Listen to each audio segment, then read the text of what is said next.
Before Pokemon Swordfish and Sheila arrived, I wasn't very hopeful about the potential return for cross-generation Pokemon evolutions. This term is given to Pokemon who are given evolved forms in a later generation to the one they were introduced in. Gen 1's Golbat becomes Gen 2's Crobat, Gen 3's Roselia becomes Gen 4's Roserade. It's a beautiful thing, really, until they stop doing it after Generation 4. Now, that's not entirely true. We did get Sylveon in Pokemon X and Y, which is an evolution, and thus a cross-generation evolution. I love you, Sylveon. But aside from this dog, we didn't get anything until Generation 8, which was like 10 years later. In the beautiful Galar region, we got some amazing evolutions like Obstagoon, Cursula, Berserker, and even Sirfetch'd. And then in Gen 9, we got even more. Dunsparce and Farigiraf, to name a few. Heck, even Primeape got an evolution.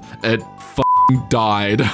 So today I'm going to make even more evolutions, and I'm going to give them to a few Pokemon who I think really deserve to evolve according to my personal bias. Shall we proceed? Alrighty, first up is an evolution for Dugong. It has to happen, okay? Whenever I think of underrated and generally forgettable Pokemon, the Seal line eventually comes to mind, you know, because they're forgettable. I never use them in any of my playthroughs. In fact, I'm not even certain they appear in any region outside of Kanto. Okay, so I just searched it up and yeah, they're actually very common across the entire series, would you believe it? So if that's the case, then why do they never cross my mind? Both Seal and Dugong have very similar designs, which are also a little bit bland, in my personal opinion. I actually like Seal's design a bit more because there's a bit more happening visually, and I think the fact it pokes its tongue out is actually really cute. For this evolution, I was thinking about what the next step in its design could be, when I had a light bulb moment. Seal's name is a deviation of the word seal, and Dugong is a deviation of dugong. So naturally, it would become a narwhal, and it could be called Narwhal.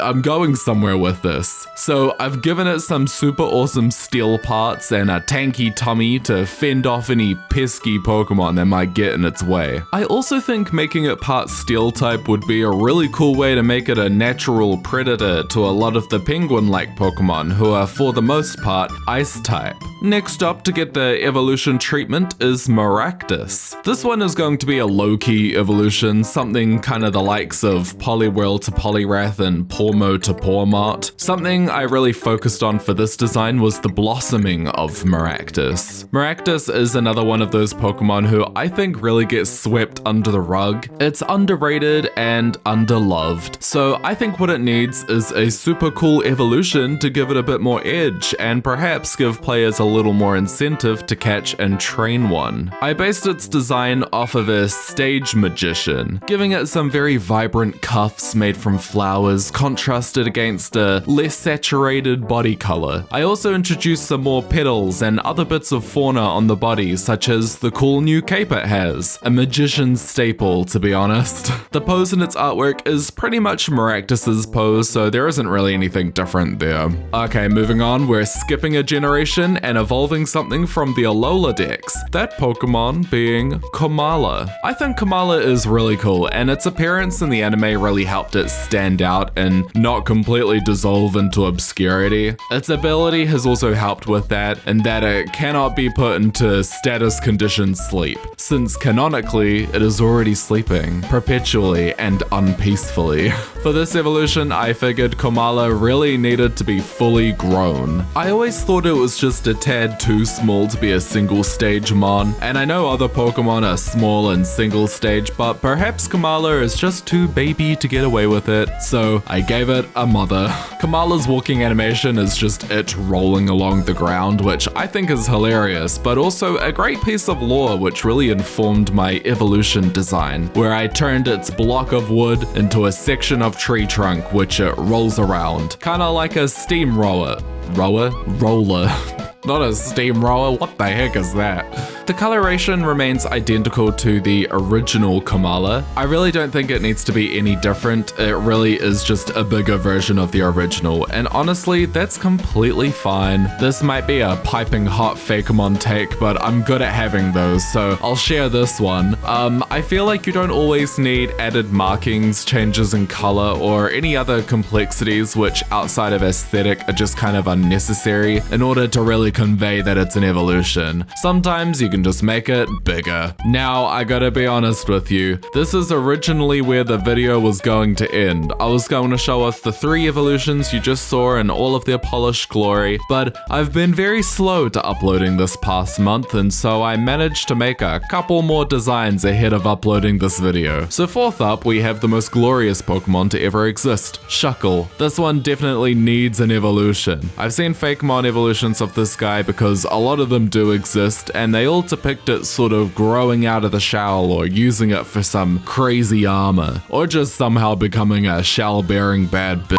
What a time to be alive. For my evolution, I was incredibly inspired by another Generation 2 Pokemon which people have been begging for an evolution for, Dunsparce. Dunsparce's evolution is very hilarious, actually. To think people have been asking for this thing to evolve for like almost 25 years, and then when the time finally came, Game Freak were just like, oh, sure. So here's Dunsparce, but bigger, and it's called Dunsparce. There's probably a very smart reasoning for this evolution direction, but all I can see is the meme, so I've done the same for Shuckle. It's Shuckle. The other bonus evolution I have made is for another Generation 2 Pokemon, Ledian. Another Pokemon which I think deserves to be evolved. What the heck, Game Freak? Thankfully, we now have Orbeetle, so my cravings for a large ladybug have been, fulfilled? I don't know what the right word is. Maybe satiated? I have no idea. We also got a Gigantamax Orbeetle. It's almost as if the design team took this as a second chance on a ladybug Pokemon. They simply couldn't make the same mistake as they did all those years ago. Ledian is still unevolved. It's a travesty. Thankfully, I'm here to the rescue.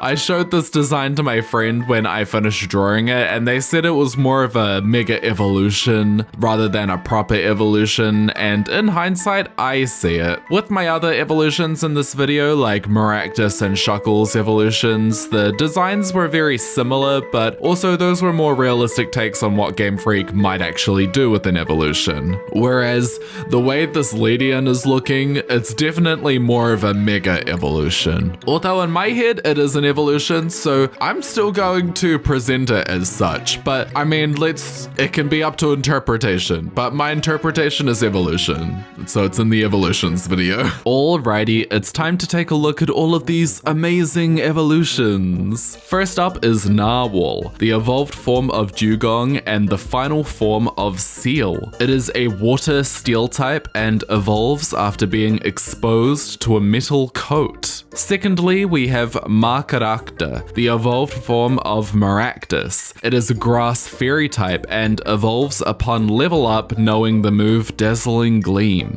And then we have Komarola, the evolved form of Komarola. It is a pure normal type and evolves after defeating 10 Pokemon in battle who are either a grass type or a rock type. Now for our bonus evolutions, starting with Shuckle, the evolved form of Shuckle and a bug rock type. It evolves after using the move Infestation on 2 other Shuckle. And last but certainly not least is Ledicea, the evolved form of Ledian and the final form of Ledybug. It is a bug psychic type with the levitate ability to compensate the lack of flying type, and it evolves upon level up knowing the move Future Sight. I hope you like my evolutions. Hopefully there's something you needed to see. I actually poked around some forums to gather which Pokemon would be good for evolutions, and then threw in some of my personal choices for good measure, but you'll never know which is which because I'm so incredibly opinionated that I have commentary for every entry. Mwahahaha. Please subscribe to my channel. I upload new videos every Fakemon Friday, and I promise that I'm back on that schedule now because I haven't been uploading every Friday lately. Let me know in the comments if there is anything that you would like to see this month, because I'm going to be doing a lot of pre-recording this month so that I can take Christmas and New Year's off. So get those requests in if you have any. I'm gonna be doing like a big bulk video making week, and then I'll schedule them all for December. Alright, Shuckle and I bid you farewell, and that's fair spelt F-E-A-R, by the way.